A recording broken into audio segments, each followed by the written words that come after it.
Good afternoon, everybody. Today is Monday, April 26th, and we are less than a week away from the NFL draft. Tom, what's up, bud? Not much, everyone. Happy draft week. Happy finals week for some of us. Living the dream. I'm excited. We're ready. Get to talk some football today. It's gonna be good. Yeah. So what we're gonna do is we're basically like we did with Tom, or not with Tom, too, with Ryan this weekend. We're gonna do another mock draft just with us, but instead this is going to be what we, if we were the GMs, would do. And kind of do it that way because we kind of did it the other way earlier this weekend. So we'll get into that in about 10 minutes. But obviously, we have to talk about today's sports history. In 1900, the newly renamed American League opener in Cleveland draws 6,500 fans. They were still as a minor league team in the Western League. I can't think of what else it was, but something with the Cavs and the Warriors happened today in 2016. So that's good. I just know we beat the Warriors that year. So, little today in sports history from me from 2018.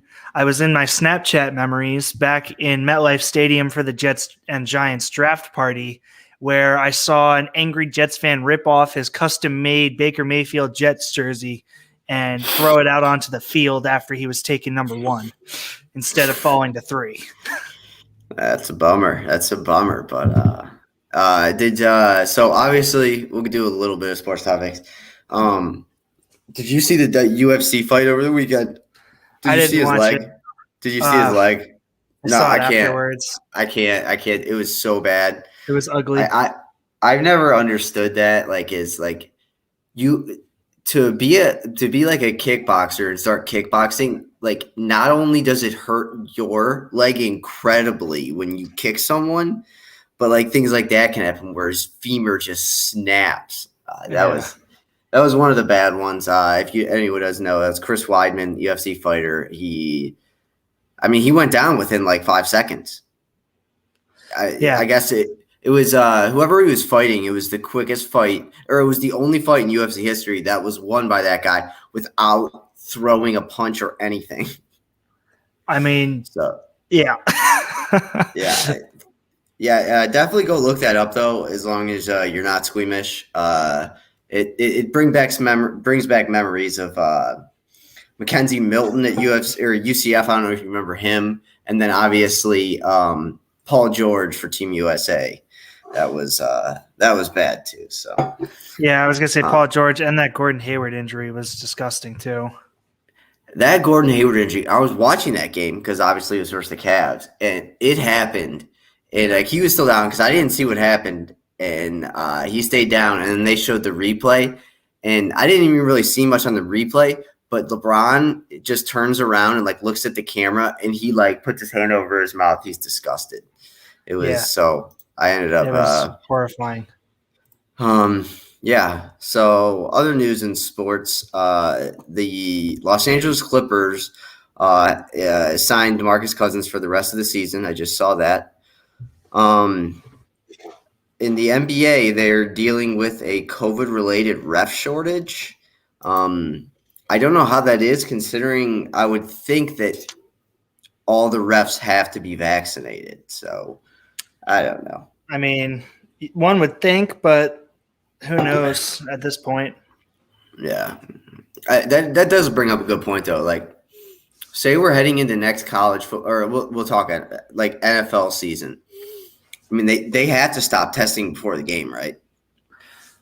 I think what I had seen with at least the NFL, if you have a fully vaccinated, like prescribed, like they do the cards, right? They have the vaccine cards. If you can like present one of those, you won't have to get tested daily. You won't have to go into like quarantine after road trips or going into road trips or something like that. I don't know. The NFL released some really long statement. I didn't get a chance to read all of it because I was too busy writing the paper. Yeah, that sucks by paper, but yeah, I can't. It always brings you back to what the Baylor women's coach said and about the Final Four of the national championship, about how they just need to stop testing for it. I agree. We can't go into Sundays next week not knowing who's going to be playing. Like especially for my fantasy football team. I mean, it's just not okay. Yes, honestly, yes, that's a huge part because fantasy football makes them a lot of money. But just like we can't have it happen where Kevin Stefanski is missing a playoff game again because he was part of contact tracing. Like they just need to end it. And like I said, the Baylor women's coach said it the right way. It's like, what's the point? Like these guys don't like. I hope it comes to the point next year when football starts where it's like, if you have COVID, whatever, you still can play. Like we can't be having like Oregon, Ohio State non-conference top 10 matchups getting canceled again. So yeah, the one thing I will say about this, and I guess is a little not what people want to hear, but like no one stopped Michael Jordan from playing the flu game when he had the flu, and that was just as contagious. So yeah, and so I mean. I personally think that VCU, they should have just let them play at a later date in the March Madness tournament. Like that's not their fault that they had to get on a bus along with 67 other teams and go to travel to the city of Indianapolis. So yeah. I just they need to stop testing, and it's going to be very annoying to me if they do it next year during the game or before games and on Sundays and everything. But speaking of the Baylor women's coach, she actually left Baylor and went to LSU. Mm-hmm. I don't know enough about women's college basketball as to know why this happened. But I don't know. She's a Hall of Fame coach, Kim Mulkey. She's really good. But yeah, she's at LSU now. So I don't know. Yeah, that's pretty much it unless you got something else. I was going to look over as to the why, but I don't really see the why, in all honesty. Why what? Oh, yeah. Why she moved. Yeah, I'll try and find it. But maybe LSU's the next power. Oh, I think she's from there, maybe? That makes sense. She seems like a Southern woman. Well, all I know is that they said we're thrilled to welcome her home, which like that could mean just like this is her new home, but that's not something that you would say if it's yeah. It's Kim Mulkey, who grew up in Tickfaw, Louisiana. There you go. Will be introduced in the news conference. Yeah, I mean that's. I mean, if that were men's basketball, that's basically like. It's basically like one of the big schools and a coach leaves. But like the big schools. So it's if Bill Self left Kansas or something. So it's not necessarily Coach K and Duke, but it's Bill Self and Kansas kind of thing. So right. Good for them. If it makes it more competitive and she makes more money, good. I mean, all the way around. I've always said it. I don't understand Gino Auriemma as a man. I just don't. Like, you have to have bigger goals for yourself. So whatever. But like, I would be impressed if like Gino Auriemma could go to like Ohio University and win a national championship, which I know he can't because he's really not that good a coach and he's just a good recruiter. Just like Dabo Swinney. But I'm not going to get into tirades. Don't worry. I was worried. I was like, oh, here we go. He brought up Dabo. No. Did the Mets have a good weekend? They lost one that they shouldn't have, but I think they ended up like 3-1 in the series, so that was not bad. This is the free shirt that they gave us, and you've been noticing I've been having my hands up. It's like a really low cut shirt for some reason. Yeah, I know.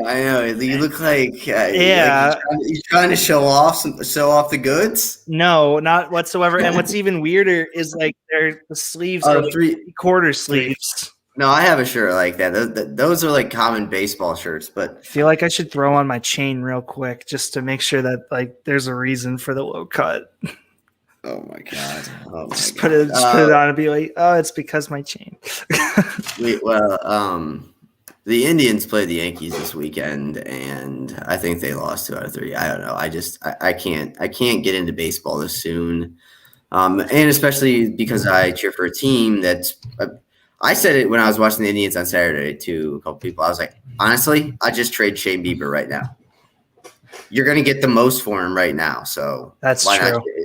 It's just so hard to think about it. Like, yeah, Shane Bieber's under contract for 2 more years, but then he's going to hit free agency in the Browns, or not the Browns. The Indians have no chance of re-signing him. So it's like, well, might as well get what you can out of him. I still think the Mets won the Francisco Lindor trade so much. I mean, I was livid when I was livid with the package that the Indians got from the Mets, and great for the Mets for pulling it off.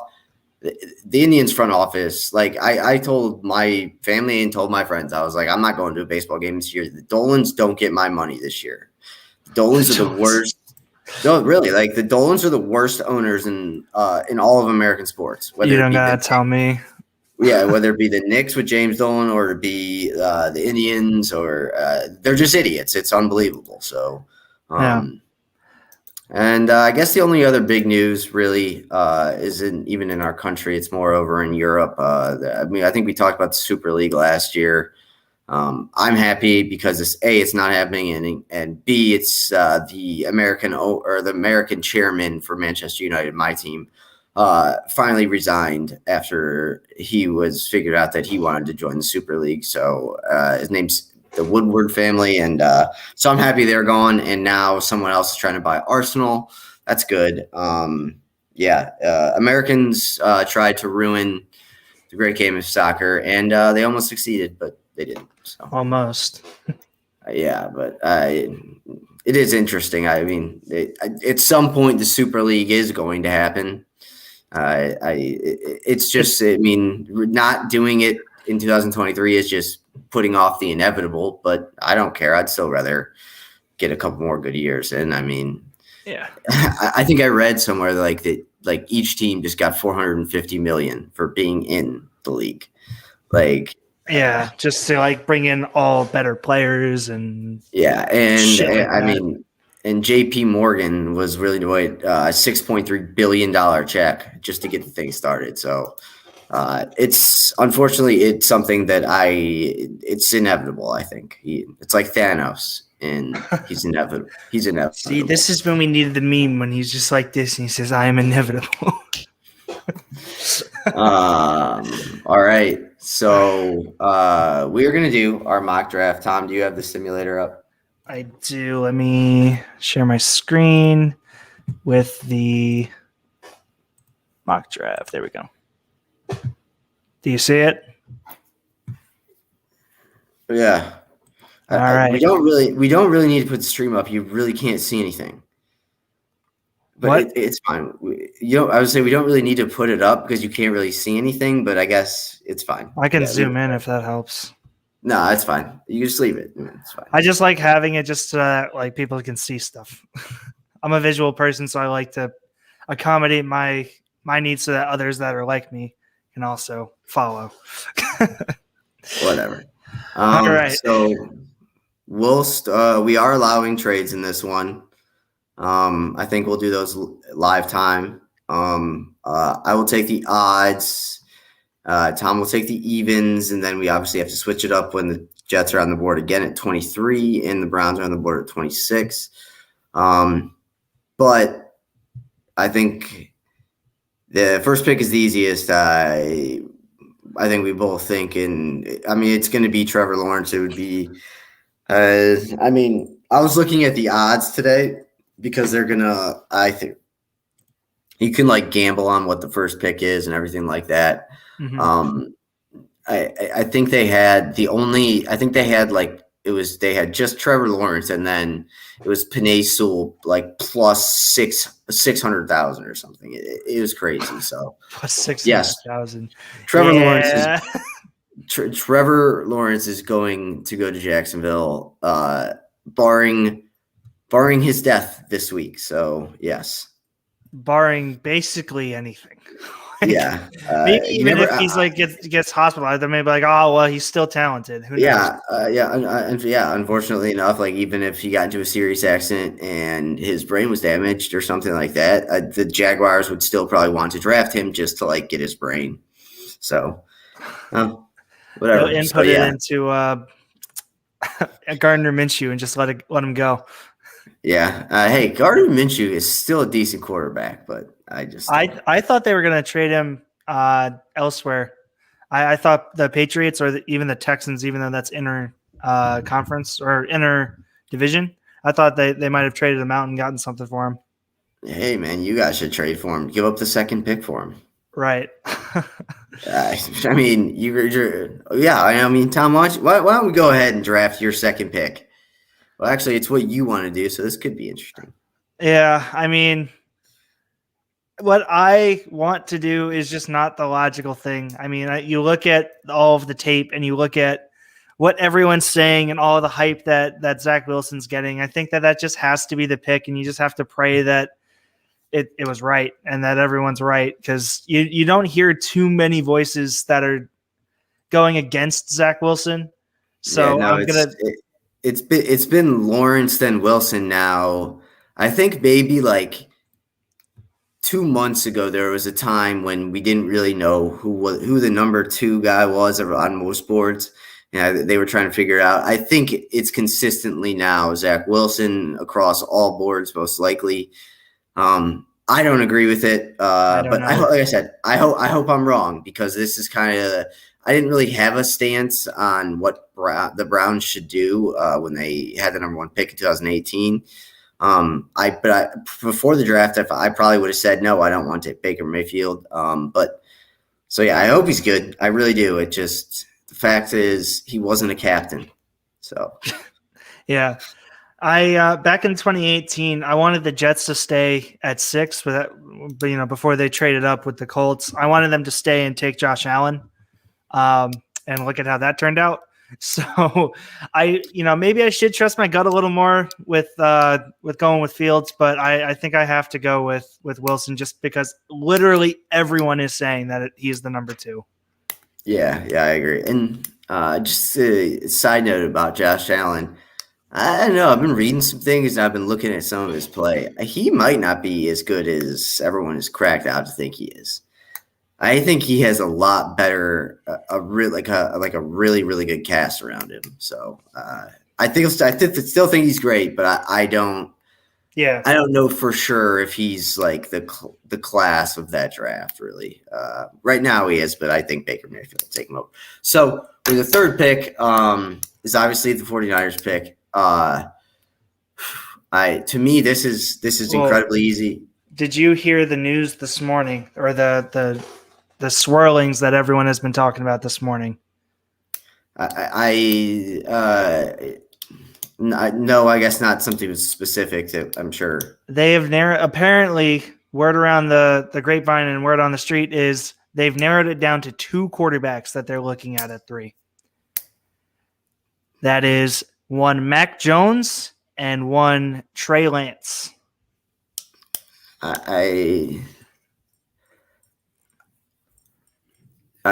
telling you, I think they're throwing that as a smoke screen. I really think they're going to end up taking Fields. All right. I can't believe he would do that. I do bet that it's Mac Jones they're thinking about, but you know what? I'll stick to the narrative. I'll say that they go with Trey Lance, because I refuse to put them with Mac Jones. That's just not going to happen. I can see Trey Lance, but they have to hold on to Jimmy G. Well, I guess they don't have to. Who's that guy behind him that you like?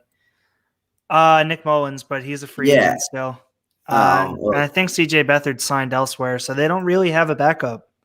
Yeah, no. So if they are planning on keeping Garoppolo around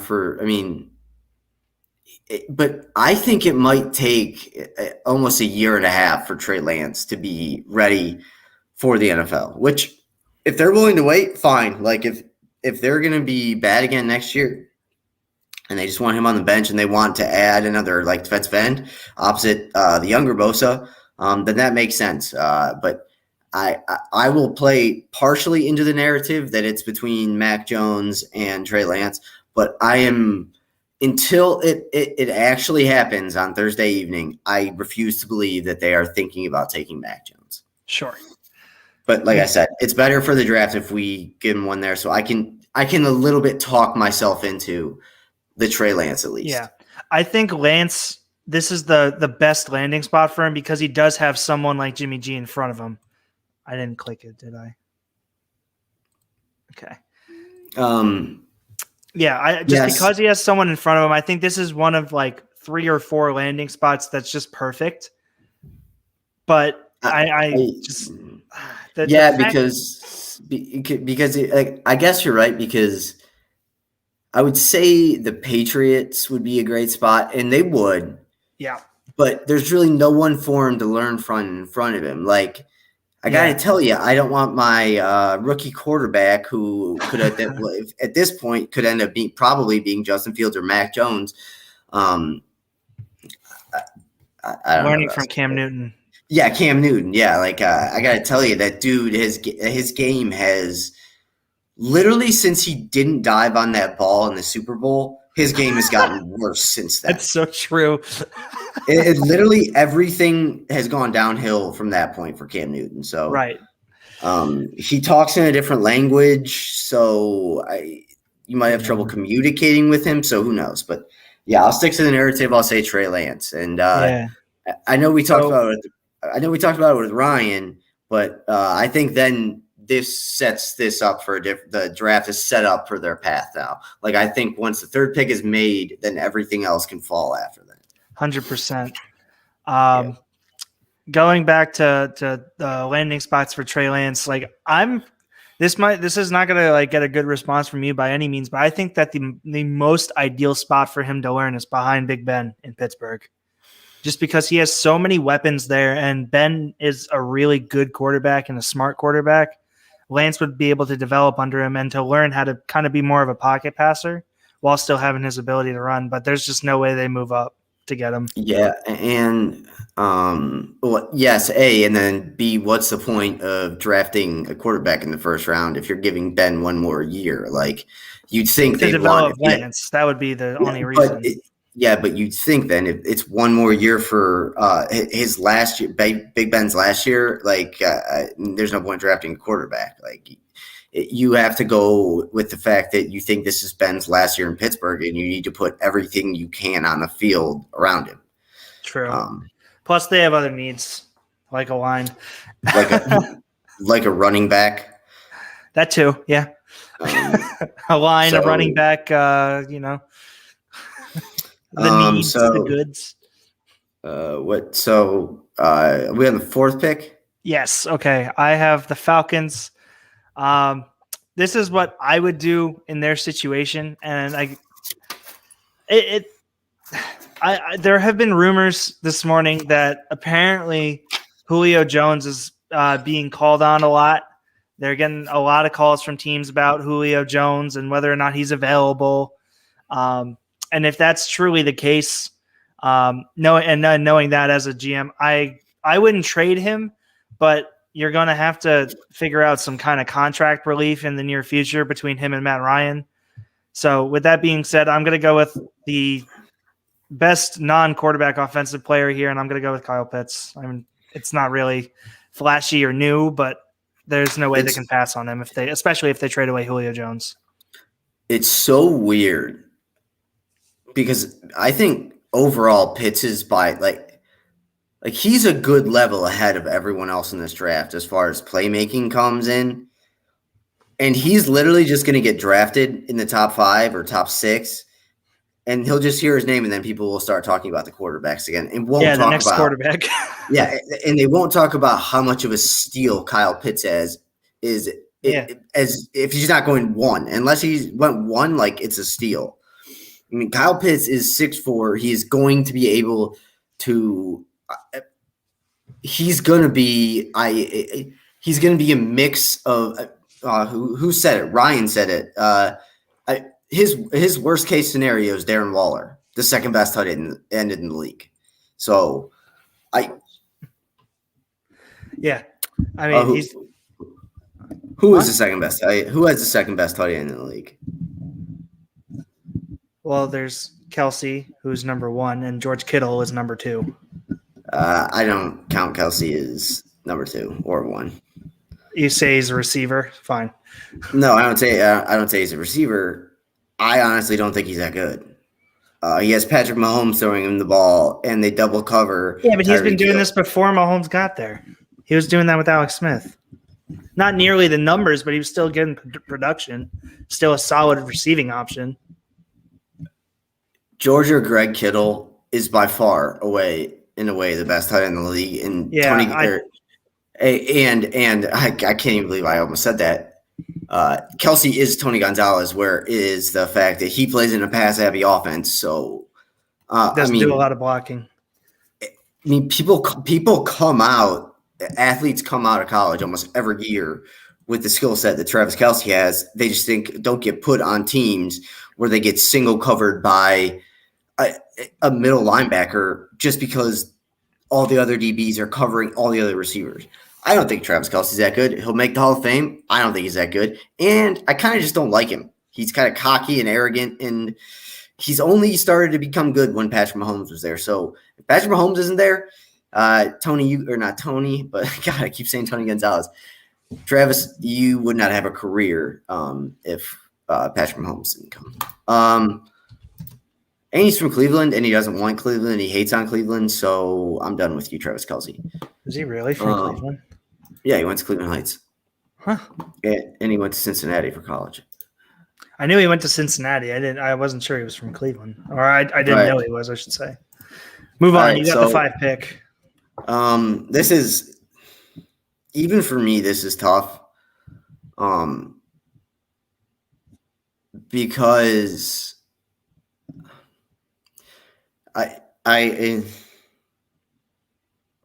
it's too good of an opportunity to pass up. I think they have to go with Chase. Really? I mean, their line isn't horrible, and you can at least count on Jonah Williams will take care of one of the better tackle spots, but that's just a gut reaction. Maybe if 24 hours now we are in the same position, I just gut reaction to Penei Sewell. But I think both moves are going to be great for them. I just think Jamar Chase, a receiver like him, doesn't come around every year. And I know people will say, "Oh, it's such a deep receiver class." Jamar Chase is head and shoulders above the rest of the receivers in this class. That's very true.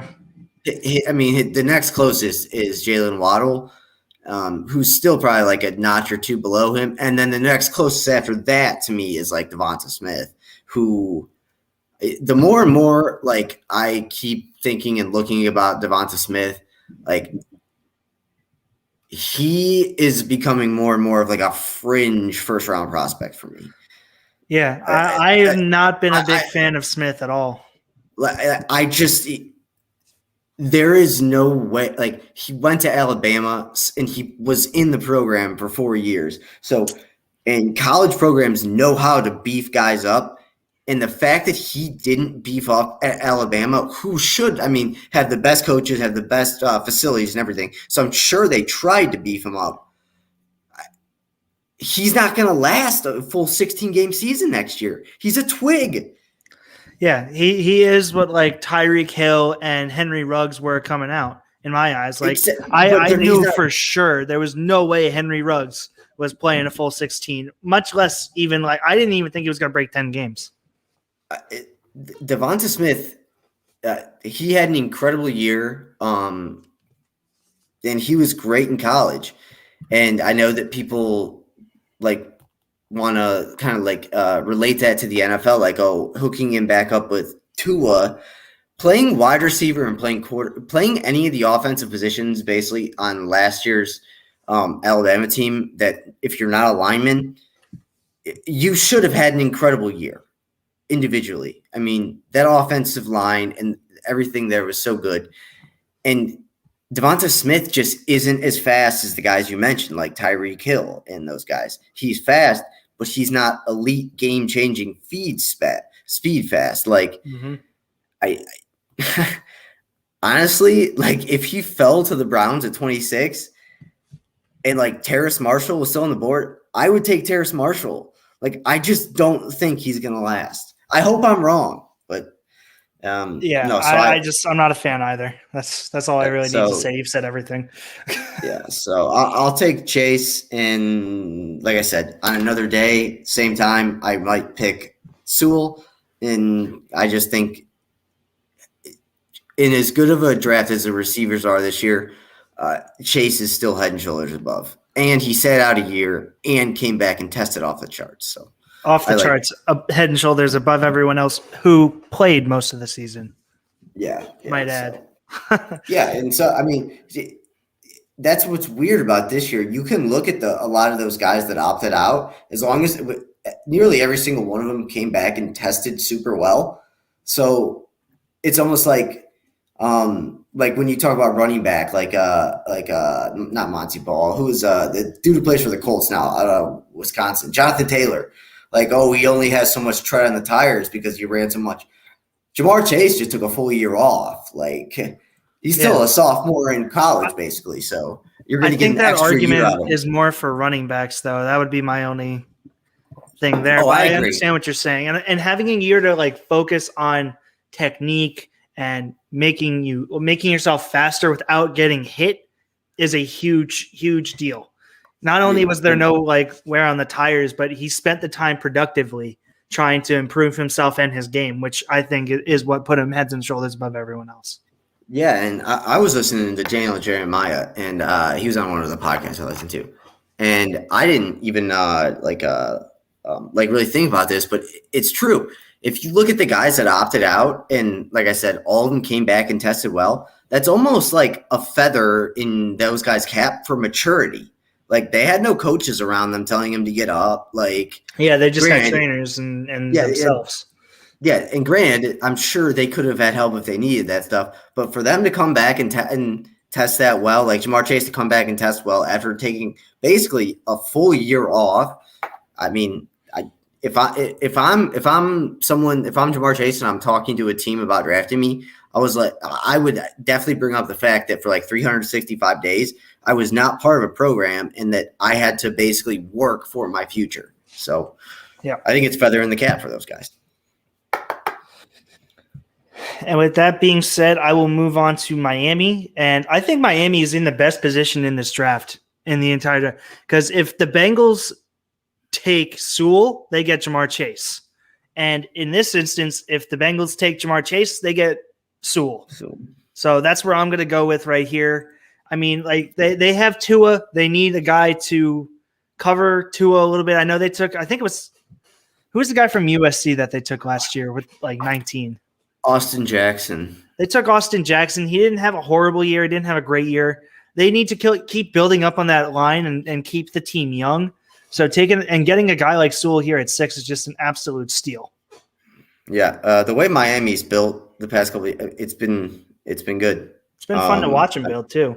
Yeah, and what's that coach? It's what's his name? Brian Flores. I don't know why I always want to think he's done a good job. The only, and this is hopefully good for Miami. The only question mark I have is really Tua. I think this is a make or break. I wouldn't say, I guess, make or break career, but for the future of the Dolphins, this is going to be a make or break year for him. Yeah, I agree. If he doesn't turn it up, especially now that he doesn't have Ryan Fitzpatrick to come in for relief, it's all on him. If he doesn't step up, they got to figure it out because they have a really good team and they're wasting the talent of a lot of guys. And even if you are like a expert or a pundit that is high on Devonta Smith, like we aren't, I still think pairing him up with Tua would be a terrible idea. We saw what happened when Tua last year was looking for receivers to get like Alabama wide open. And if Devonta Smith is not going to be able to run through and have 1,800 receiving yards in the NFL. So matching him with Tua would be like it would be like giving me for breakfast, lunch, and dinner just candy all the time or something like that. Just knowing it's going to fail because it's failed in the past. Like it's Devonta counterintuitive. Smith, yeah, Devonta Smith is not going to get wide open, and Tua's going to look for him to be wide open. So, yeah. So. And all right, and then with that, you're up to 7, but we have a little trade that we're going to announce here. So we're going to hit this proposed trade button. We're going to have the Patriots move up. And they're trading with, where's the Lions? So the trade that Justin and I came up with before the show is that New England would send 15 and the 122 along with next year's first for the 7 pick. Is that right, Justin? Did I get that? Yep. There was another offer on the table, I believe, that involved another pick, but it was a later round pick, and we just decided to go with this. So, yes. I think so. Getting up to 7. What? Said the trade was declined. Tom, you said this all worked. It should work. All right, let's try it from the reverse end. And that was the trade. What? All right, well, there's that. Just pretend that the Patriots are here. Okay. Yeah. Wait, is it we might as well just take the screen off then. Because it's fine. I'll scroll past them. I'll try it one more time, and if it doesn't work. All right. So moving up to 7 is big in the fact that they get in front of Carolina, who I've heard, even though they did get Sam Darnold, I would not consider them out of the market for a quarterback. Sam Darnold could be a good bridge quarterback. But either way, them getting in front of them is big. And so we have Mac Jones left on the board and Justin Fields. I have a feeling the Patriots are smart and are smart like the rest of the other 31 teams in the NFL, not named the San Francisco 49ers, that really like Mac Jones. And I honestly think Justin Fields in New England is a perfect fit. If you watch Justin Fields, he can run. He's very good at running, but even though he does that, he is committed to staying in the pocket and looking downfield. And while he did have a lot of his wide receivers get like wide open, kind of like Alabama did, in the games that were close and like when they played Clemson, a couple of those deep balls that he threw were just really, really good throws. Like they weren't super wide open. I know the one in the first quarter to Garrett Wilson was it was a deep pass that he wasn't wide open. He had to dive for it. And then 3 of the touchdowns that they scored, Fields was perfect. So I think Fields is a good pick, and I would think that New England would. I would think that New England would probably start with Cam Newton, but it would not surprise me, even though I would like if the perfect case scenario, if you're the Patriots, is you get another top 10 pick next year while Justin Fields have sat a year. So you guys are ready to go in the next year. But it also wouldn't surprise me if they're like 4-3 in week 7 or week 8, and they're like, hey, we think this could really give us a change and get us back to the playoffs. It wouldn't surprise me if they put Fields in. But like I said, this is I just don't think they like Mac Jones enough. I really hope Bill Belichick is smarter than that. So I hope so too. I just made it so that the trade went through no matter what. So there you go. We fixed it. Okay. I think I sent all of the other trade we were going to do was them moving up to the 8th spot. So it really doesn't matter. Yeah, it was close enough. I just did what I had to do for the visual. So I think I'm pretty sure I sent all of their picks for the 7 pick. So yay. Good. So then looking at number 8 with Carolina, I think it's really hard to determine what they're going to do here with the guys that are left on the board, because I can see them going and getting another receiver to replace Curtis Samuel, who left for Washington, so that they would have a receiving core of Robbie Anderson, DJ Moore, and Jalen Waddle for Sam Darnold to actually have some weapons. But I've been seeing a lot that Sewell has fallen to them, and they've taken him. So I'm going to go with my original pick from the first mock that we did. I really like Rashaan Slater. He's a really versatile lineman, can play a lot of the different positions on the line. Strong, fast, quick on his feet, makes the right moves. There's a couple of things that he could work on, but nothing that is too out of the ordinary for a guy coming out of college. And I think Matt Rule will do a really good job for him. And he can protect whoever the Carolina quarterback may be for the next 10 years. I like that pick. So I got a question for you. Yes, sir. You think there's any chance Slater ends up going before Sewell somehow? No, because there is still this allure almost that Sewell could play left tackle, which is a lot more valuable. Whereas Slater, while I personally think he would be able to do it, he's being slotted as more of a right tackle or a guy you can put in for one of the guard spots. But I don't know if he can play left tackle for like what people are saying. I think he can, but I really like him. I like everything about his game. So I don't in your question, no, I would not say he would go before Sewell unless a team thought like I did. No, I agree. Sewell should go 2 or 3, 4 picks ahead of Slater, at least, in my opinion. But I was just thinking about it because I told you I was doing a live stream for the draft. We're going to bring up a lot of the betting props. And one of them is, what are the chances is there any chance that Slater gets picked over Sewell? So just wondering, make it a little interesting. Yeah. I got you. All right. Who's at 9? The Broncos. You got Denver.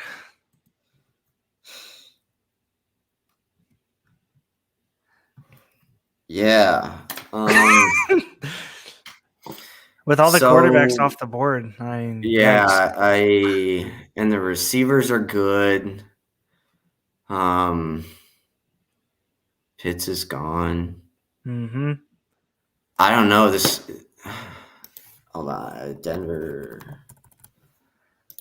I think, in my opinion, I think there's really 2 guys that should be going here.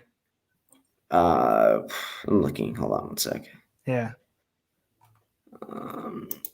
I would not be.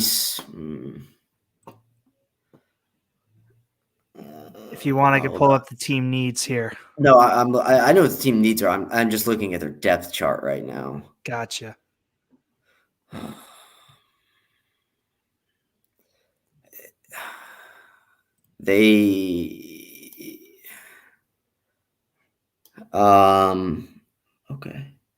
Okay. All right, I got it. It's a bit of a reach, but I don't think so. With all of the quarterbacks off the board, mm-hmm. I don't think they're going to take a corner because they already have Ronald Darby and Duke Dawson is okay. He gets it done at least. And their 2 safeties it's one of the 2 best safeties. They also picked up Fuller, I believe, from the Bears. Yeah, he's the other corner. Yeah. Fuller. So so I don't think they go with corner. Josie Jewell had a good season last year. I know that. Mm-hmm. Alexander Johnson is getting older, but still, it's just I think it goes it's for them. It's for preference. I think it's either between Micah Parsons and Jalen Phillips. Possibly Kwity Paye. I don't like Kwity Paye though. I don't know. I'm just gonna go Micah Parsons to fill in that the middle linebacker. Like I said, Jewell played well. He'll be as good as Parsons is, he'll find a way to crack the rotation there. So, and like I I said, I absolutely don't. love Parsons to them. All right, yeah. I just with all the quarterbacks. First of all, I'll be honest with you. I think if this is the scenario, I think Denver is literally trying to trade back any way they can, even if that means trading back 5 spots and you only pick up like 2 picks and they're late round picks. I think Denver will do anything to trade back, and not even because they want a certain player or anything, just so the draft can like reset and they can look at it and be like, Yeah, they okay, can maybe there's reevaluate. yeah. So other than Parsons though, and like I said, we're not trading it. You got to go with Parsons. Like I said, I think it's a little too early for Phillips. I think it's also a little too early for Kwity Paye.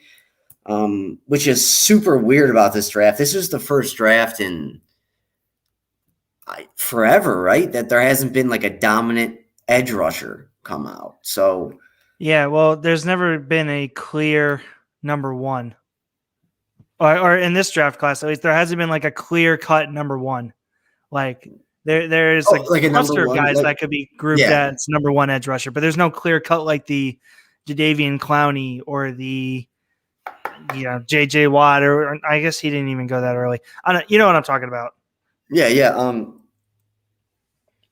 So you can go ahead and pick 10, and then I got to bring something up. Sure.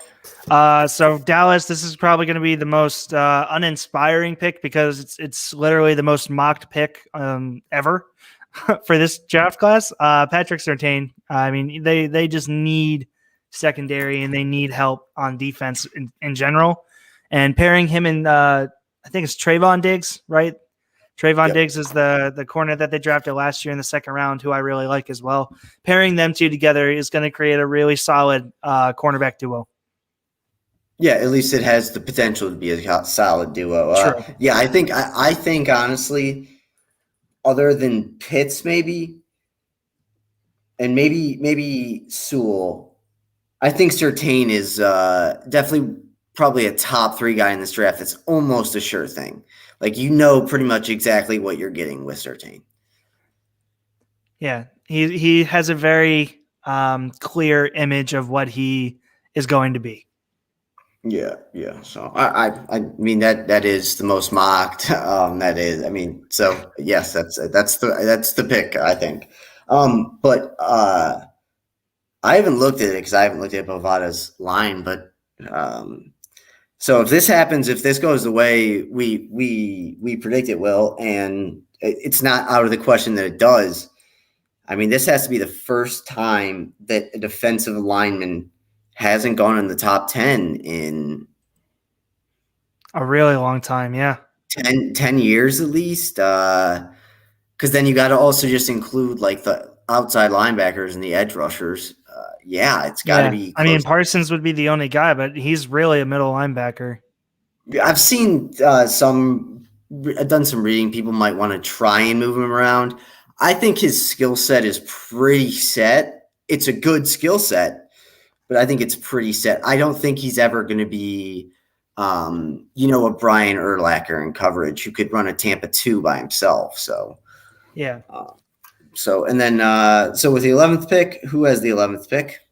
The New York Giants, sir. Giants. Oh, that's why. Because I was thinking because Ryan took Parsons for. Yeah. All right. Yeah, so Ryan had Parsons. Oh God, this isn't easy for the Giants either. Yeah. I'm trying to sit here. I'm trying to okay, well, maybe. Yeah, this is a tough one. Yeah, give me a sec. Sure, yeah. I'm going to pull up these team needs again just because I like this. Just pull up all of them. Just pull up all of them if you can. I can only do it I can't pick and do it. I can leave it up. So you're doing it inside PFN. Okay, yeah, I got you. That's why it's on the screen.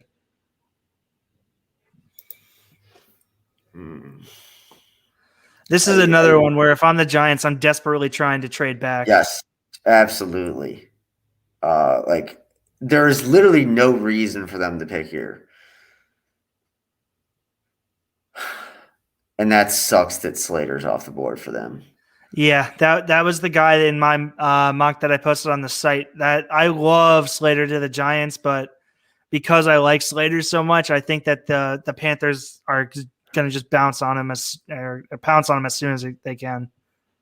Is it just me, or is this like the first draft in a while that literally every prospect stock is just going up? Like there's there's only like 2 or 3 guys that are seen their draft stock fall in like the past 2 weeks. Like Slater started out as like a mid-20s, like late teens, and now he's in the top 10. Like I've been on Slater for a minute though. I've liked him. I believe you. You don't have to prove it to me, Tom. I'm just saying, like it's just I can't think of a prospect other than Rousseau from Miami who's just plummeted. Yeah, 100%. Like, you know who else? It was Basham, Carlos Basham. Okay, but he was never like a projected first. He was like, a guy that could. He was a guy I was like, a second. Now he's like, maybe a third. Who knows? I'm still really high on him. If I have a late second round pick, I would take him. I agree. I said it. I said it in one of my articles earlier because obviously there's no combine this year, and like I was talking about which players are going to get hurt. Basham gets crushed with no combine because I guarantee you Basham goes into that and just destroys everything. So 100%. That guy is just a physical beast. Like he's crazy good, dude. It's insane. But anyway, back to the Giants. So all right. Ready? Put in see if this trade works for me. Sure. Browns send 26. Next, 26. Wait. Okay. 26, 89, and next year's first. Just for 11? Yes. All right. There you go. We got another trade. All right. Browns move up to 11. Then the Browns draft J.C. Horn. There we go. That's how it's done. See, sir. Guys, that's what you do, thinking on your feet. We got a draft day trade on the show. I had no idea. Good thinking.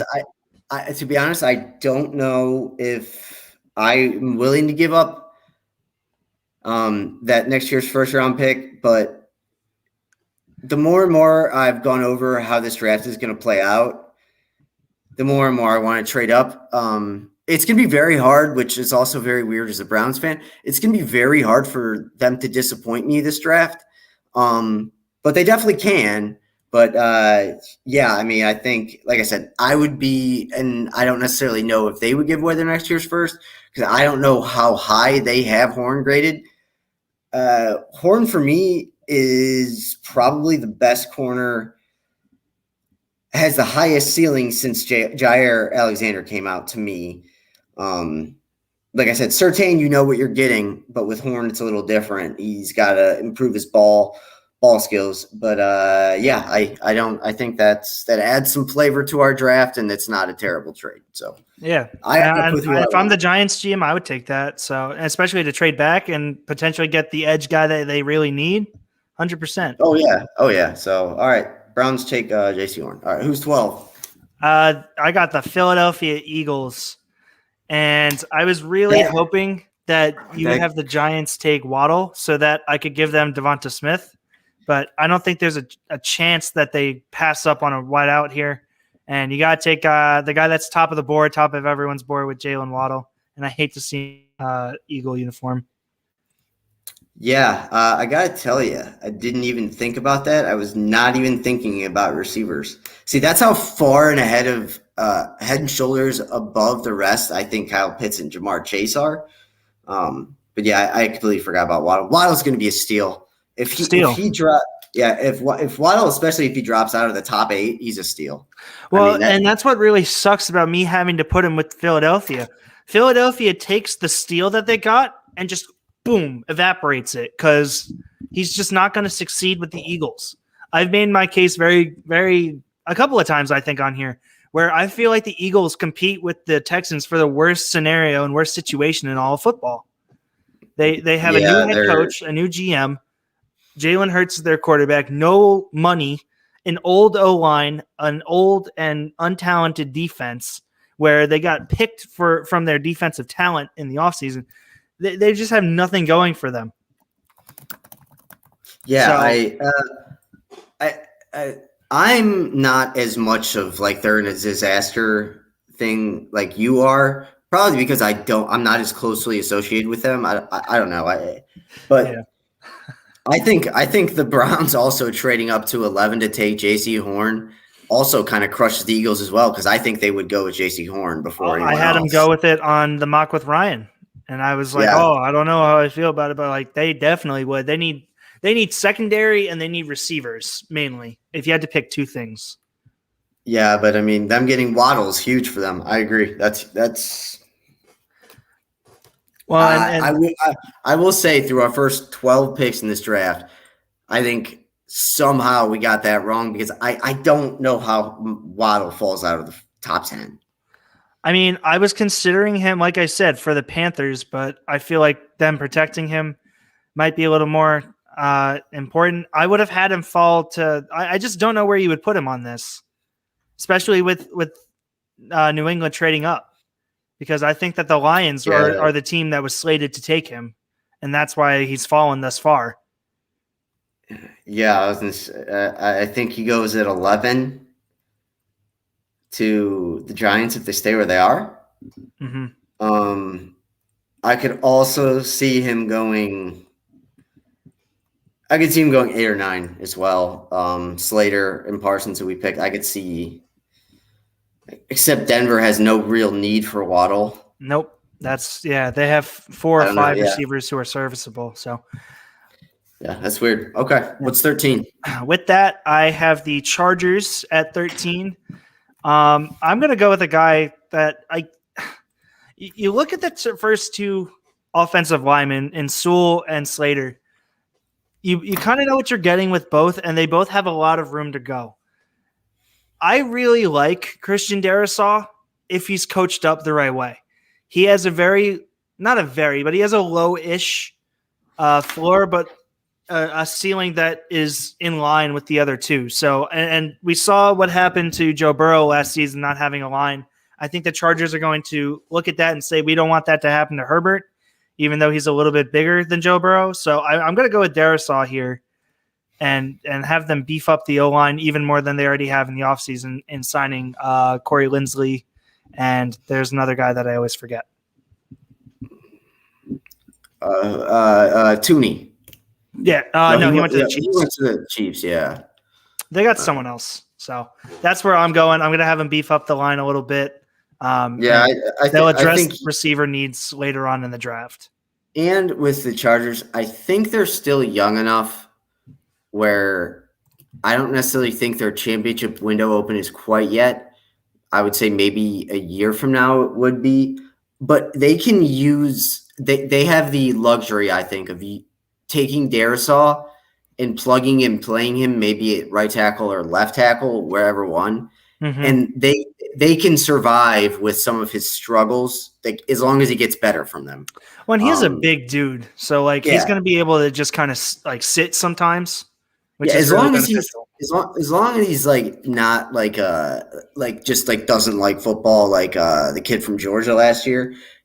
You got to as a 6'5" guy, you should be able to block. You should be mediocre at worst. So, right. All right. Who's 14? With that, we have our trade, our second pre-worked trade of the night. We're gonna have the I almost said Oakland, Las Vegas Raiders move up with the help of the Vikings. The trade we came up with was 17 and 79 for 14. I don't know if that's going to go through on this. Yeah. Just give them all your picks. Give them away. So I'll have Vegas. Wait, no, that's not it. I got to tell you, I've been playing 2K a ton, but now as the draft draws closer, I just want to start playing Madden again. And I'm going to get angry at it because it doesn't have the new rookies yet, and it'll just make me mad. You can download rosters that have the rookies. Yeah, but it's not the same, and you know it. That's true. Whatever the trade's going to be, we're just going to overload it. So there we go. Yeah. So the trade that we came up with was 17 and 79 to move up to 14. And the reason that this trade kind of makes sense is that the Vikings only have one pick in the first 75 picks. I don't know if you noticed that, but they only have one pick in the top 75 picks. So trading back and accumulating some extra draft capital would just be beneficial. So even if the trade ends up being like 17, 79 and 80, because the Raiders have 79 and 80, that would just help the Vikings out a lot. So with that, Justin, you are on the clock with the Raiders. So they just traded away.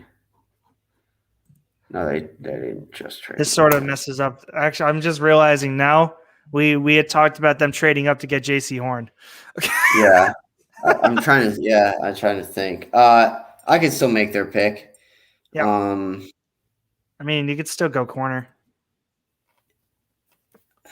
The real reason for them trading up is to honestly hop the other two teams that were in front of them with the Lions and the Cardinals, because both of them have a need at corner, and I could see him going, and the Raiders need it a lot more than the other two. Yeah. So the third corner on my board would be they'll take Greg. Yeah, I guess if you're just going by it, right? Third, Greg Newsome. Wait, who is this? This is the Raiders, right? Yeah, the Raiders. Yeah, they don't have the patience to wait for Farley to be injured. Definitely not. So yeah, they'll go with Newsome. And that kind of sticks with ours. The only other one I could see them doing here, but if they were going to do this, they would probably just stay at 17. They do need a left tackle. Tevin Jenkins is on the board. It's a little bit of a reach. Mm-hmm. But that's the other one I could think about at 14. And I think at 17, if they stay at 17, they probably take him. Or they take Newsome, whoever's on the board. Or just being the Raiders, they could take a guy that's been linked with the Raiders forever and take Azeez Ojulari. Because they need an edge too. No, I'll stick with Newsome.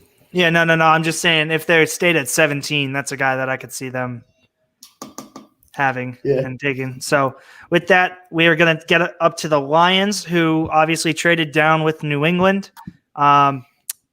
Waddle's been another guy that's been almost unanimously linked with the Lions, and the fact that they can get arguably, I'm going to throw out there arguably, the wide receiver 3 at 7 picks later, I don't think that they're going to pass up on Devonta Smith, which good luck with that. Good luck with that.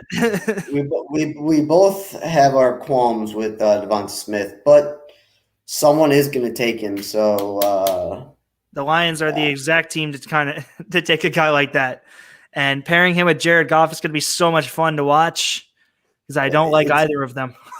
I mean, the Lions every year in the draft should be looking to draft the next Calvin Johnson. Mm-hmm. Literally, because they got robbed of 10, or they didn't get robbed of it because Calvin Johnson was right to retire because the Lions never helped him out. They never helped him, or Stafford. It's incredible to think. If you think about Calvin Johnson, I think Calvin Johnson would have gone down is by far the best receiver in the history of the NFL. Yeah, if he was on any other team. He was insane. I mean, in like today's game, he's like a super rich man's version of DK Metcalf. Mm-hmm. He's like DK Metcalf and Julio Jones blended into one being. Yeah, and Kyle Pitts. All right, who's got? So think of all. Oh yeah, he's got a little bit of Jalen Waddle. He catches the ball like Elijah Moore. He's got D-Hop's hands. Who's at 16? You have the Cardinals at 16.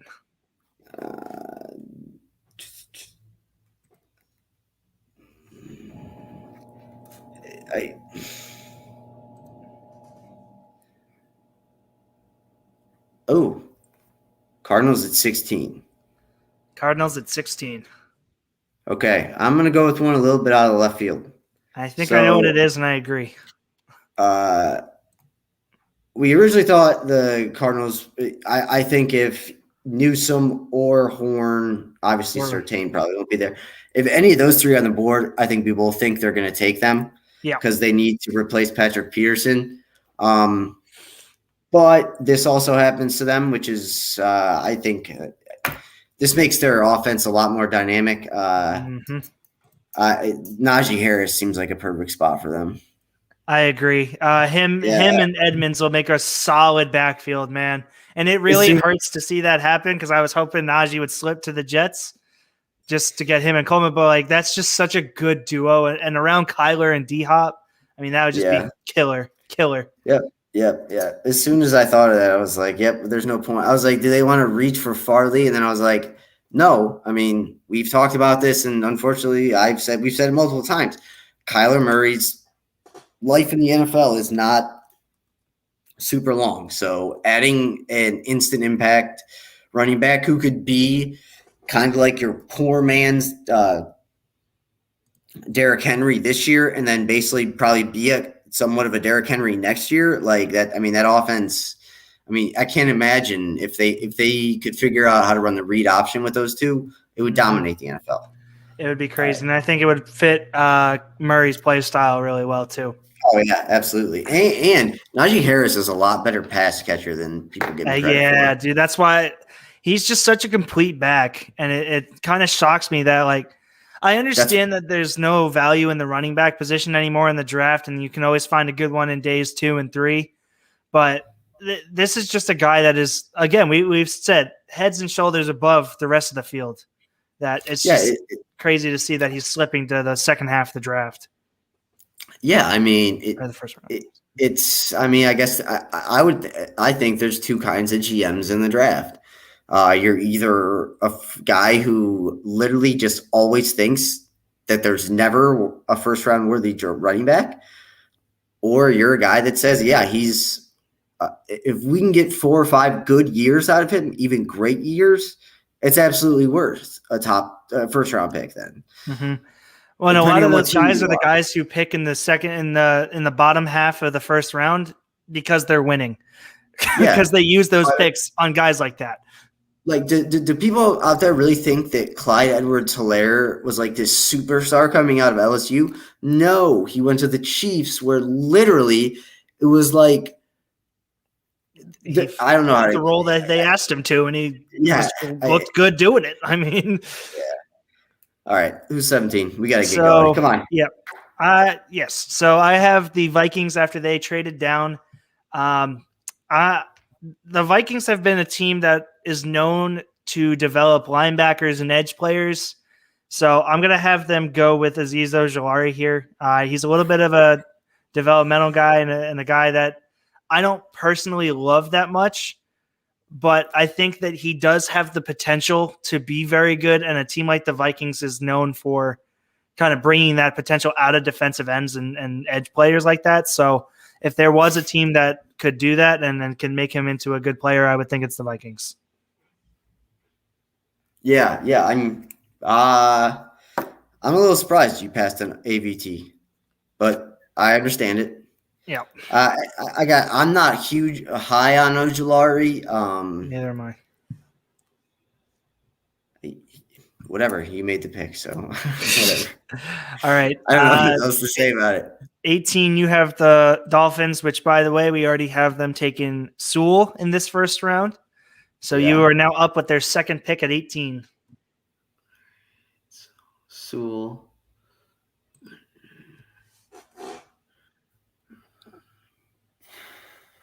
Yes, so they got Sewell. Mm-hmm. We're either going to get Chase. So I think still at 18.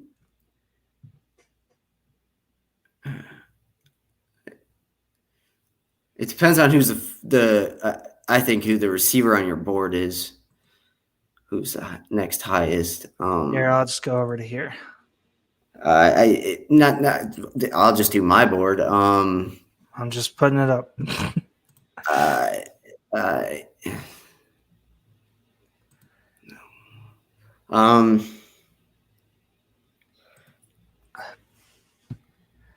Rashad Bateman. I'll have them taking Rashad Bateman. Oof. That's a little early for me.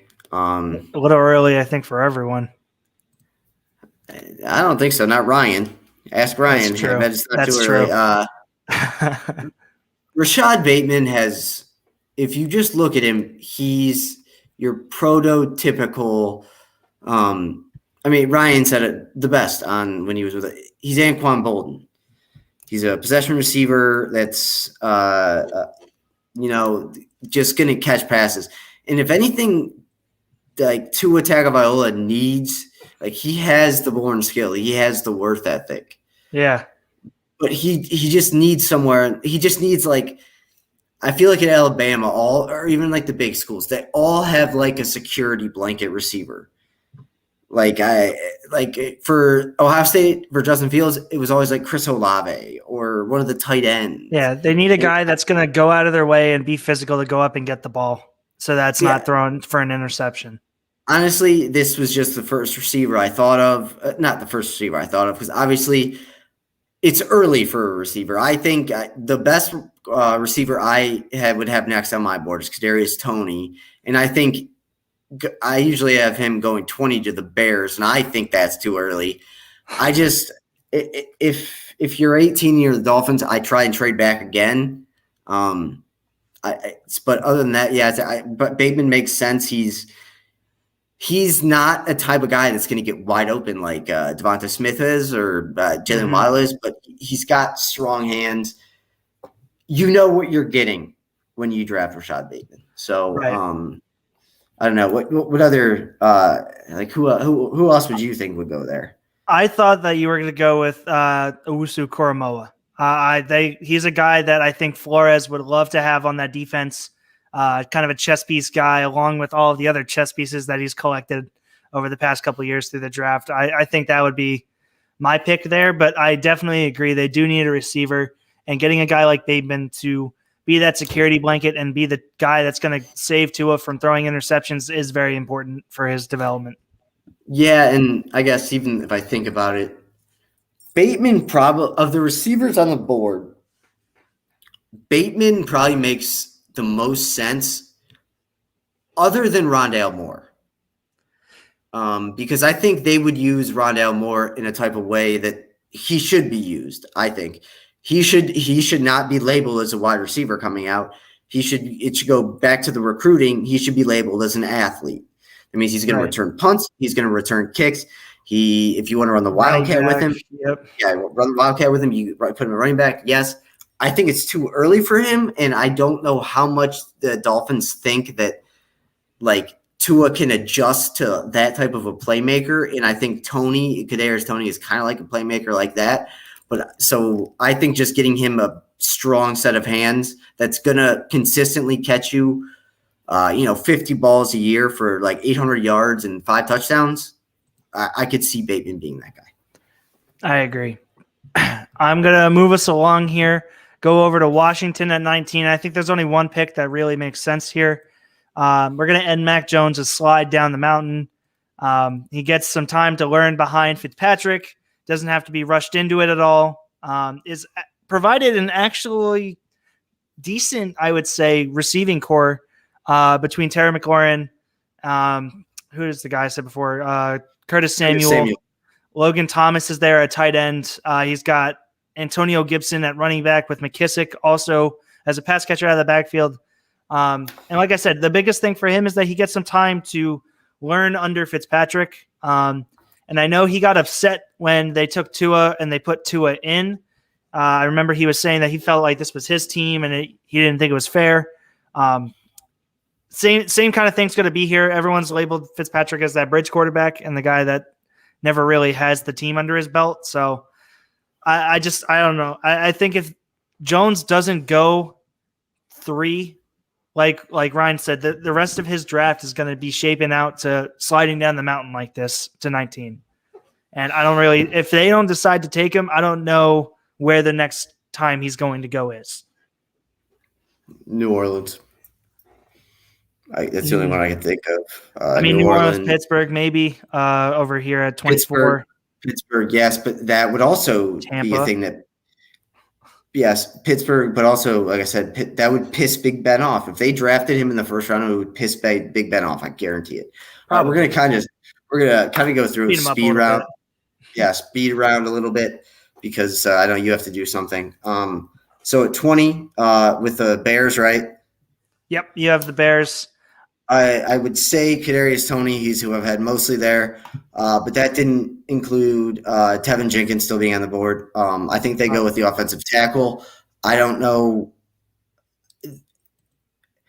Who their quarter. I mean, Andy Dalton's going to be their quarterback. You have absolutely no idea what you can get out of him. So throwing a rookie first round wide receiver into an offense that no one really knows what it's going to be is, even if that receiver has a great first year, it's going to hurt his confidence because he doesn't know what he's running. And I think the Bears end up probably changing coaches at the end of next year. So You don't want to draft a quarterback. You really don't want to draft a guy who his play is defined by the scheme he's in, because it's going to change schemes. So basically you take the best offensive tackle left on the board and say, hey, go out there and block for a year. If we're good, you'll stay on. If not, we know we tried it. Because like I said, I think next year is going to be a complete rebuild. The Bears will start rebuilding at the end of next year. Right. So while I would not be surprised if they don't take Tevin Jenkins, because obviously I hope the Bears don't think about themselves in that way. But to me, that's the only thing. Yeah, that's the only thing that makes sense, because it's the only thing that makes sense. I agree with what you were saying. I would have gone AVT here because I feel like he would open up some holes for Montgomery in the zone run, which is where Montgomery excelled that second half of the season once Laser took over. But yeah, getting a lineman I think would be more beneficial for the team, both long-term and short-term. At 21 for the Colts, they don't really need a whole lot, and it's very difficult, I feel like, to draft for them in this position here. I'm going to have them go with the guy that I think they'll use the most long-term, and it might be a little bit of a reach due to his injury history, but I'm going to have them jump the gun and take Farley. Corner, like we've talked about multiple times when we talk about the Colts, corner is like the one position that they don't have covered for the next 3 or 4 years. So getting a guy to potentially slot in for Xavier Rhodes once he's healthy would be very beneficial for them. Yeah, I mean, I do think Farley will make it to this one, and literally, I think he'll make it to 21, and literally 21 through 32, I can see him going. So yeah. I like that pick. And you just got to hope that his injury status gets better. Yeah. All right, it was 22. You have the Titans.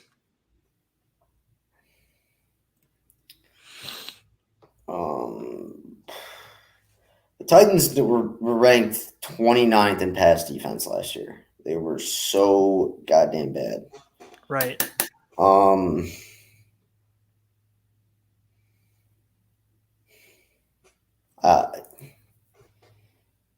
trying to think. Personally, the best corner I have left on my board would probably be Asante Samuel. No, not Asante Samuel Jr. Eric Stokes out of Georgia. Sure. Because the big three are gone along with Newsome. So I just don't know where else they go at 22, so I'm going to take Stokes. All right. We will go with Stokes there. Then for the second pick with the Jets, they already got Zach Wilson here. If you pick the one player I think you're going to pick, we're just moving on right away. I ran into this issue last time when we did the draft with Ryan. I really would take Travis Etienne here, but there's no way that they can pass up on Jeremiah Owusu-Koramoah, because Salah's a defensive guy. He's going to find a way to utilize him and be the chess piece that he kind of is. So I really would take Etienne here, but just because I think that he's the exact type of guy that LaFleur would like to have at running back. But there's just no way that I can pass on Koramoah if he's on the board. People shouldn't even start thinking about Travis Etienne until we hit the 40s. All right, he's 24. You've got the Steelers. They need a running back. Chuba Hubbard. Come on. Yeah, give him dumbass's face. Give him Etienne. I'm being serious. We talked about how I think some running backs are worth picks. I'm completely opposite of you. He wasn't even good this past year.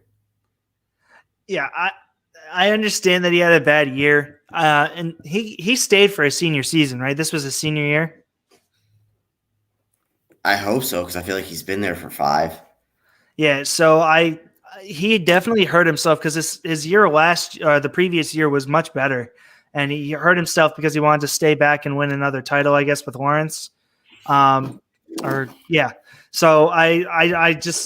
I think that he's better, and he just had an off year, but that's just perspective. So I'm going to move on to Jacksonville with the 25. They obviously just had Lawrence, and with bringing in a new quarterback and the shape of the line that the Jaguars have right now, it's not okay.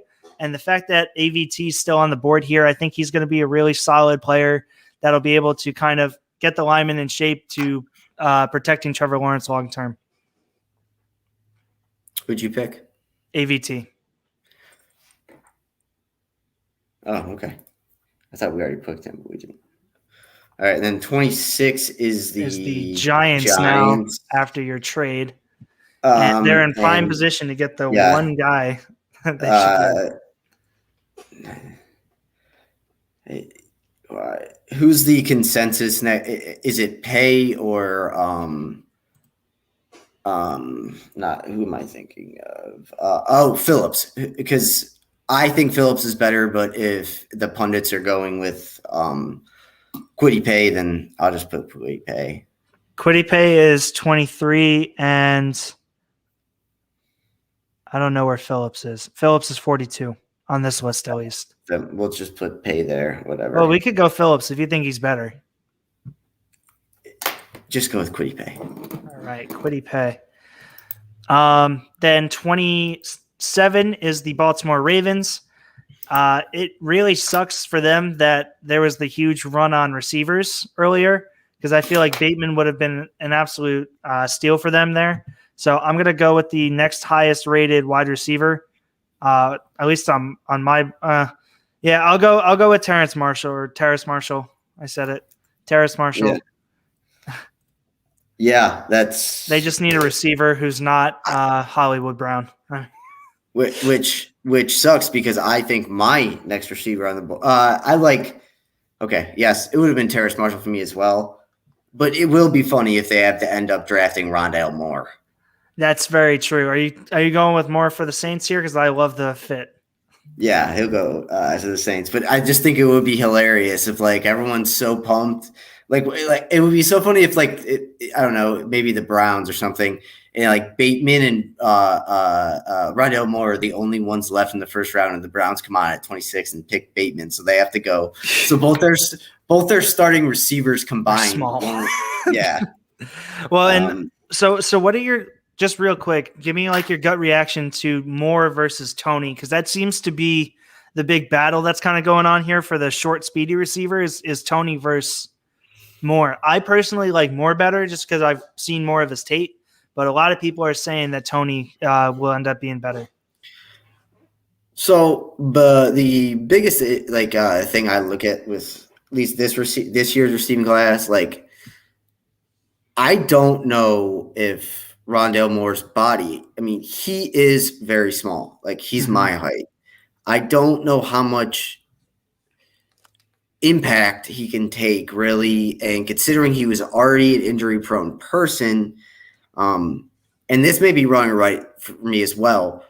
When I think about Toney, for whatever reason, I just think he is used to getting hit harder in the SEC. Maybe, like I said, I just don't know if Moore is going to his body's be able to withstand 5, 6, 7, 8, 9, 10 NFL seasons, but he's a perfect fit for the Saints. And that the fact that Sean Payton just loves to draft guys that don't play quarterback that he can somehow find a way to play quarterback. So, yeah. Right. Like, I guarantee you he gets his own Wildcat package next year. Probably. He'll be the new Taysom Hill, since Taysom Hill is focusing on becoming a quarterback or a full-time quarterback or whatever it is. I hate him. The experiment in New Orleans this year is going to be interesting. Let's just say that I think we'll know how good Coach Sean Payton is after this year. I agree. We're gonna see how well he plays without Drew Brees being there. All right, who's 29? Is you? I have 29 with the Packers. I was gonna have them go with a receiver, but I doubt there's gonna be 3 receivers taken in a row. And knowing the Packers, they don't like drafting skill position players. So I'm just gonna real quick look. They need corner, tackle, receiver, linebacker, and defensive tackle. I'm gonna have them go.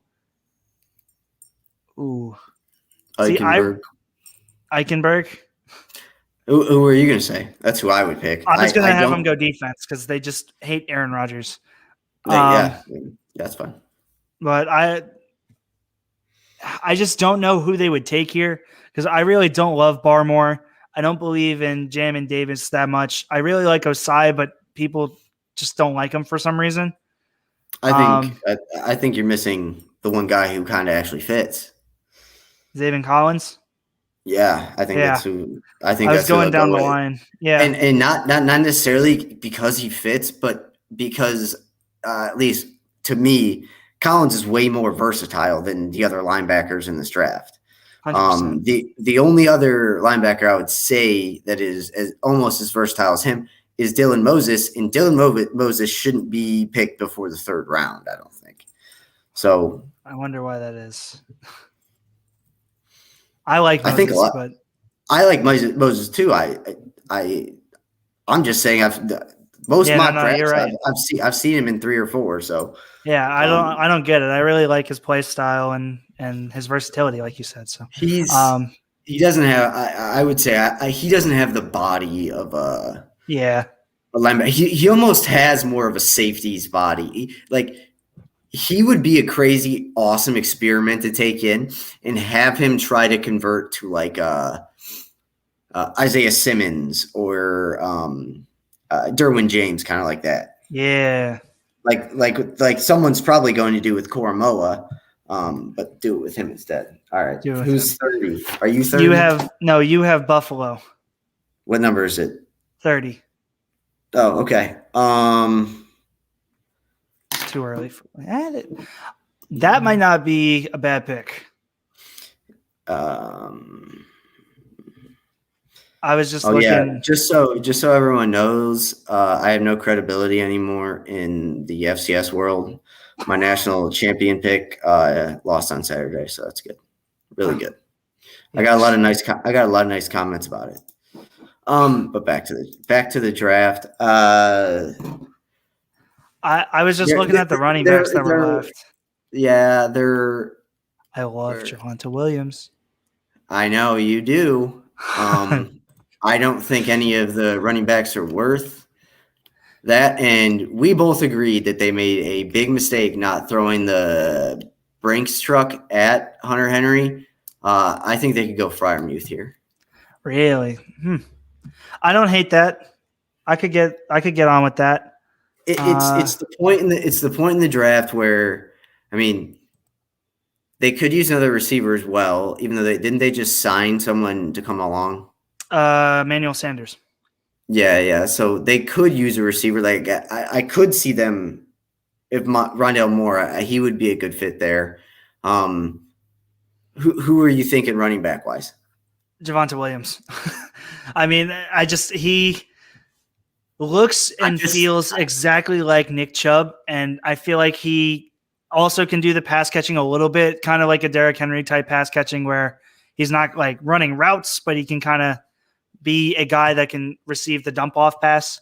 I think, and especially because the Bills throw so much in that offense, I feel like all he would really need to do is run anyway. So I just love the fit there. And the Bills are in the position where if you love a guy or you really like a guy, like you need to take him because you're not going to see him, 32 picks later. Yeah. I hate to break it to you, but I don't think either of the North Carolina running backs are going to be good. They if you look at it statistically, like any duo in college, even if they have crazy numbers, it doesn't mean that they're both good. It usually means that both are just average. So, I'm not very high on. I am high on one North Carolina player, Chaz Surratt, the linebacker. Yep. That dude played quarterback up until 2 years ago. And he literally switched over to linebacker from quarterback in 2019. And then the next 2 years was the first team all the ACC linebacker. It's crazy. All right. Who's 31? I have the Ravens from the trade with the Chiefs. Yep. Okay. I'm going to take the guy that a lot of people have had the Ravens taking at 27. I actually think that I've seen a lot of mocks with these same two guys, but in flip positions. I'm going to have him take Trayvon Moehrig. However you the best safety in the draft. They're a defensive team. They've always been one. So they're the exact. And ever since Eric Weddle left, they've kind of had a hole at their safety spot. So I'm going to have him fill it up. And like I said, a lot of people have them mocked as these same two players in different positions, but I wanted to see if you were going to have the Saints or the Bills take a safety instead. Yeah, I like Moehrig. I'm a little bit skeptical on him because I don't usually like any of the guys that come out of TCU. Gary Patterson is supposed to be known for his defense, and he hasn't played defense in the last 5-6 years. And safety seems like a position, for whatever reason, defensive back is a position that seems to be in the past couple of years, instead of going in the very end of the first round, they end up going very, very early in the second round. Byron Murphy 2 years ago to Arizona. Mm-hmm. The Giants kid, their second round pick this past year, Xavier McKinney. McKinney. So if you think he's the right guy, I agree, go get him. I don't have safety as high of a positional value as I think a lot of people. Or I might value it differently, because I think safety is a position kind of like linebacker, where you need experience on the field in that scheme that you're playing to get better. So that's why I don't like to draft people like that in the first round. But then again, you're doing the same thing if you draft them early in the second round. No, I like Moehrig. It's just, I can't think of the last huge bust safety that was drafted in the first 2 rounds. There hasn't really been one in a while. So usually teams are pretty spot on when it comes to safeties. Yeah. And when he's the unanimous number one, it also helps it a little bit, I think. Yeah. Finish us off, sir, with 32, Tampa Bay. I mean, who did we pick at 29? Collins. Okay. I'm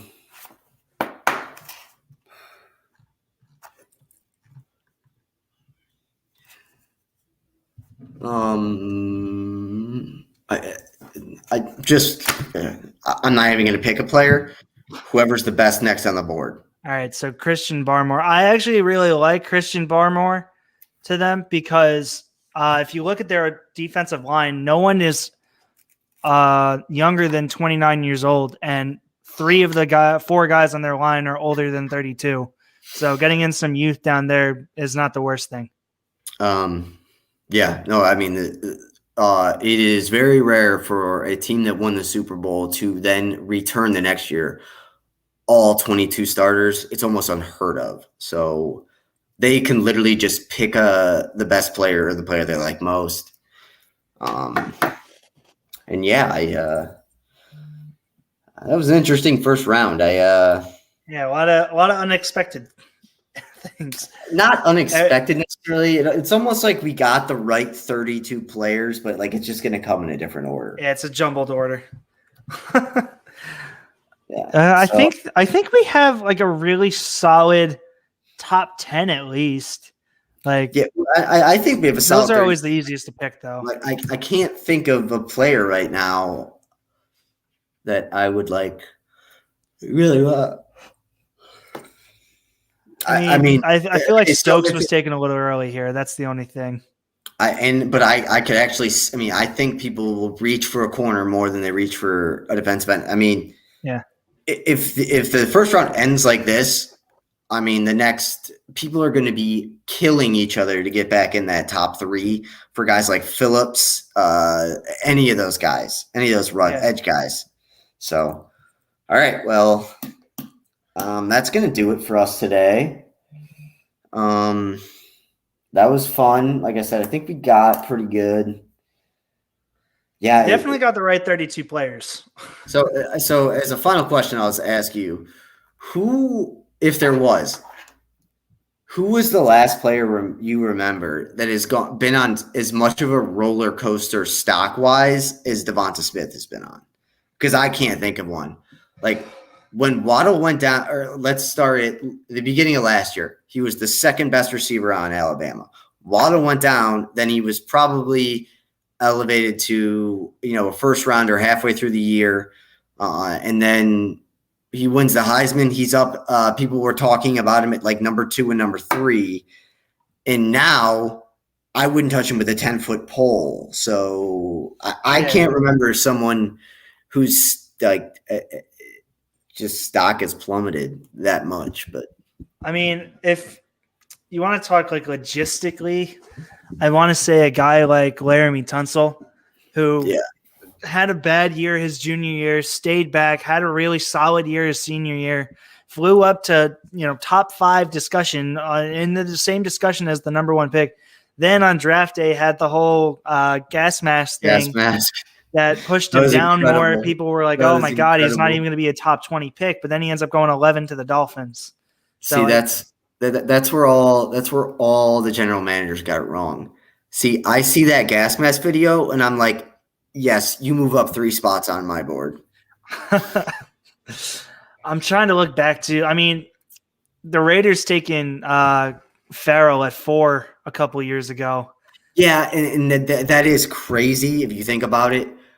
But the fact that it's the Raiders who did that, it wasn't as big of a surprise. It was almost like I expect them to do something stupid like that. Well, but like he was being talked about 3rd round, then he elevated up to 2nd, then it was, maybe he'll break into the 1st round after the combine, and then he ended up going 4.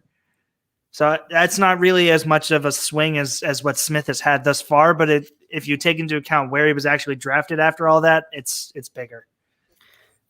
I can think of 2 quarterbacks who have had like up and down really crazily. Johnny Manziel and Tim Tebow. Like they were looked as, and that almost is because of the fact it was back in 2011, 2007. I don't think either one of those guys in today's age would have had a stock at all really in the NFL draft. But yeah, I mean, Tim Tebow was basically God. So yeah, he was. I mean, he was. There was nothing else to say about it. I mean, that's crazy. I'm trying to look too. I'm going back through all the old drafts, looking for a guy that slid. I mean, like Rodgers was supposed to be.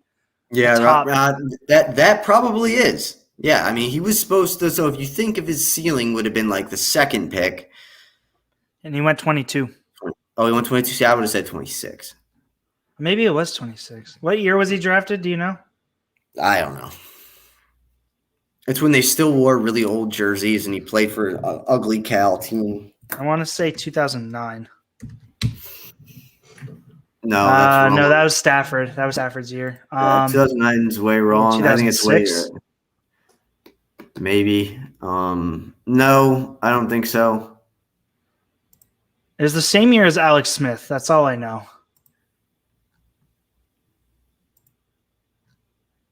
2005.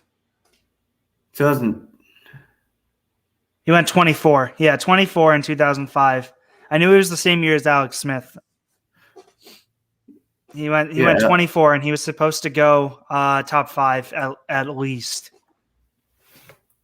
Hey, credit to the Packers because they got their quarterback and they waited for him to get good, and now they repay him by giving him nobody. Absolutely nothing, and drafting his replacement.